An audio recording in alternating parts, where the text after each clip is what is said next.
आज से कुछ साल पहले मोबाइल टेक्नोलॉजी इतनी अच्छी नहीं थी, लेकिन हमारे पास वैरायटीज़ की भरमार थी। डिफरेंट फॉर्म फैक्टर्स से लेकर डिफरेंट टाइप के मोबाइल्स अवेलेबल थे। किसी को फ्लिप फोन पसंद है, so you were having that option. किसी को फोन में पीएसपी के मजे उठाने हैं, तो वो भी पॉसिबल था। और ब्लैकबेरी के क्यूवर्टी कीबोर्ड वाले फोन्स और नोकिया के लूमिया फोन्स को कैसे ही भूला जा सकता है। अब आज के टाइम में तुम देखो तो तुम्हारे पास रो धोकर दो ही ऑप्शन अवेलेबल हैं, एंड्रॉयड या आईओएस। डिफरेंट प्रकार के ऑप्शंस ही गायब हो चुके हैं और लिटरली डिजाइन से लेकर सॉफ्टवेयर एक्सपीरियंस तक में बोरियत आ चुकी है। अगर डिजाइन की बात करें तो मोर और लेस फोन्स एक से ही दिखते हैं, वहीं सॉफ्टवेयर का भी वही हाल है। लाइक एंड्रॉयड और आईओएस सही है, बट यार sometimes I like to change. पहले we were having options like BlackBerry OS, Symbian OS, Bada OS, Windows OS and also Tizen OS. और ऐसा भी नहीं है कि ये सारे ओएस अपने में खराब थे। इनफैक्ट किसी ने नोकिया N95 के लिए ब्लेंडर जैसा सॉफ्टवेयर बनाया हुआ है।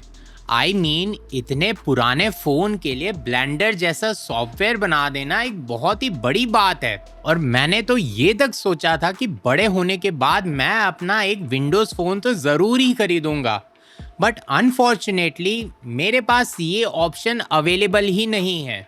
जय हिंद दोस्तों। तो चलिए आज हम उस दौर के बारे में बात करते हैं जिसको हम में से बहुत लोग पीछे छोड़ चुके हैं। And yes, I kind of miss that दौर। तो चलिए बिना किसी देरी के शुरू करते हैं।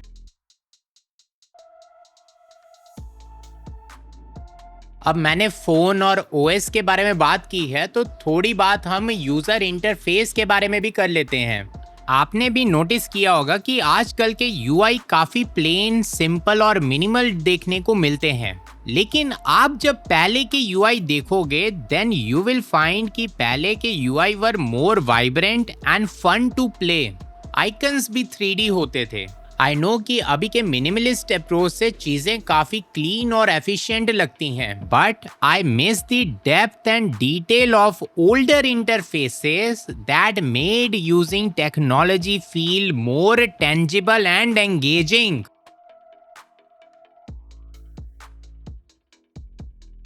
मैंने जस्ट अभी मिनिमलिस्ट अप्रोच के बारे में बात की है, तो ये अप्रोच बस फोन्स और कंप्यूटर तक सीमित नहीं है।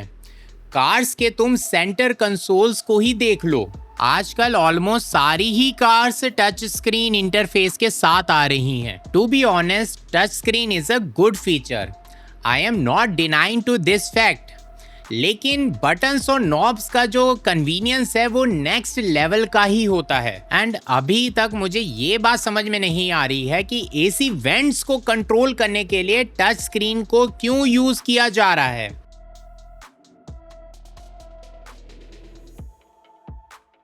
आजकल ईवीज को क्लाइमेट चेंज और ग्लोबल वार्मिंग को देखकर प्रमोट किया जा रहा है, और लोगों को भी कहीं ना कहीं ये लग रहा है कि ईवीज यूज करके वो पर्यावरण से लड़ने में अपना योगदान दे रहे हैं।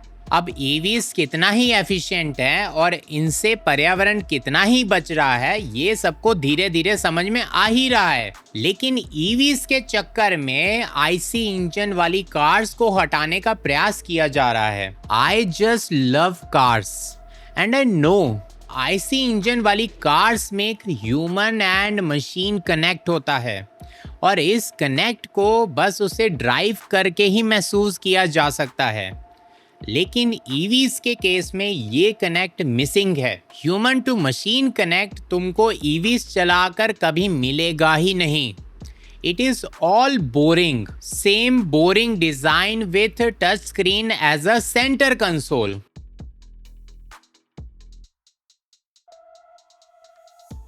देयर वॉज अ टाइम जब चीज़ें बहुत ही सिंपल होती थी, एंड सॉफ्टवेयर्स देखकर I use to be so excited. I use to be like कि यार इस चीज़ के अंदर सॉफ्टवेयर चल रहा है, ऐसा आइटम मेरे पास भी होता तो कितना ही अच्छा होता। लेकिन तुम आज के टाइम में देख लो, तुमको कार्स में, गैजेट्स में, अप्लायंसेस में भी सॉफ्टवेयर देखने को मिल रहे हैं।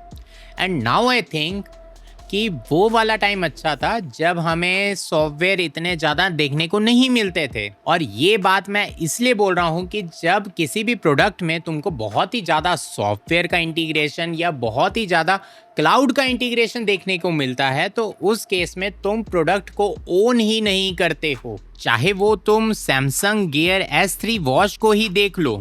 How Samsung ended the support of this watch. मतलब यार इस वॉच से कनेक्ट करने के लिए तुमको बस ब्लूटूथ चाहिए and still they are not allowing you to connect this watch to their latest device. ये सोचकर ही बड़ा अजीब लगता है कि 100 साल पुरानी घड़ी अभी तक काम कर रही है, वहीं ये so called ultra sophisticated products just 4-5 साल में खराब हो जाते हैं। ऐसा ही कुछ स्पॉटिफाई ने अपने कार थिंग डिवाइस के साथ किया है। It is okay that you want to discontinue a product, लेकिन तुम तो डिसाइड कर चुके हो कि तुम पूरे डिवाइस को ही खराब कर दोगे। And this is the point why I hate software and cloud का integration. I want a simple device जिसमें मिनिमल सा कनेक्शन हो, मैं कनेक्ट करूं and I start using it. लेकिन ये सारी चीज़ें मुझे पहले के टाइम में ज़्यादा देखने को मिलती थी। आज के टाइम में ये चीज़ें बहुत ही तेज रफ्तार से कम होती जा रही हैं। आई मीन तुमको एक सिंपल से मिक्सर ग्राइंडर टाइप के डिवाइस में भी सॉफ्टवेयर देखने को मिल रहा है।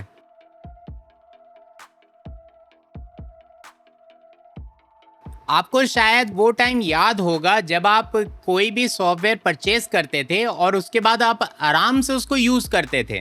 लेकिन आज के टाइम में अगर आप देखें तो you are using software as a service.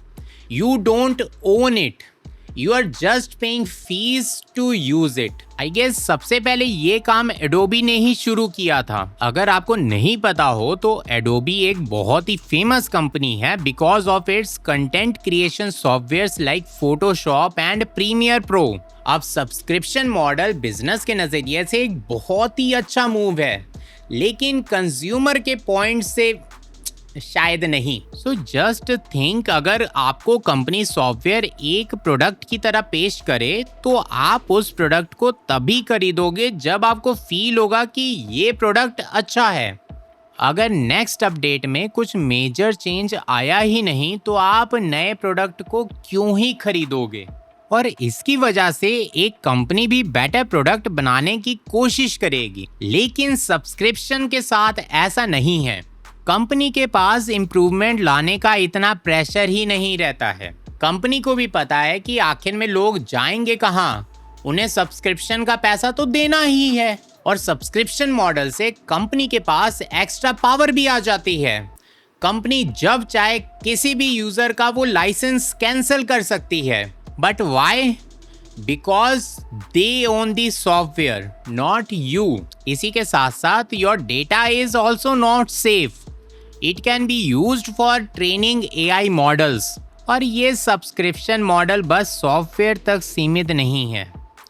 So called expensive modern cars में भी ऑटोमेटिक हाई बीम फीचर हो या एक्सेलरेशन को बढ़ाने के लिए भी सब्सक्रिप्शन मॉडल का इस्तेमाल किया जा रहा है। लाइक तुम्हारे पास हार्डवेयर तो है, लेकिन सॉफ्टवेयर की मदद से तुम्हारे गाड़ी की कैपेबिलिटीज को रिस्ट्रिक्ट किया जा रहा है। BMW ने हीटेड सीट को यूज करने के लिए भी सब्सक्रिप्शन रखा था। हाँ, वो बात अलग है कि इससे रिलेटेड कंट्रोवर्सी क्रिएट हो गई तो उन्होंने इस प्लान को फिलहाल के लिए टाल दिया है।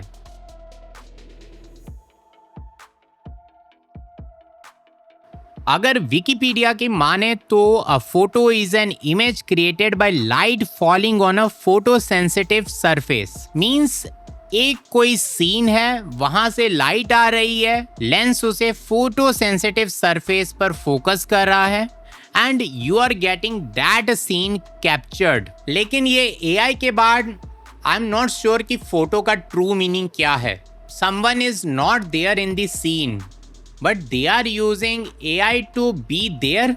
You are using AI remover to remove the unwanted objects. I mean, it is also a good feature, but इसकी वजह से you are missing the true essence of a pic. It is not the reality. And the biggest questions are कि why are we actually escaping from the reality and why do we want to change the things? I remember बहुत पहले cameras होते थे, उनमें reel डलती थी and reels complete हो जाने के बाद उसको वॉश करवाना पड़ता था and finally we use to get the photos. मेरे हिसाब से उन पिक्स में ना ट्रू इमोशंस झलकते थे। We were not having the liberty of clicking and then deleting the photos.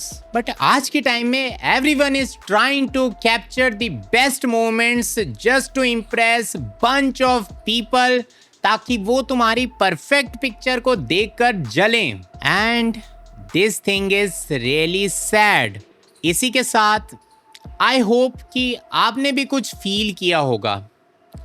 आप क्या सोचते हो इसके बारे में वो आप मुझे कमेंट सेक्शन में बताना। अगर चैनल पे पहली बार आए हो तो इस चैनल को सब्सक्राइब करते जाना। मैं मिलता हूँ बहुत जल्द बहुत से अमेजिंग कंटेंट के साथ।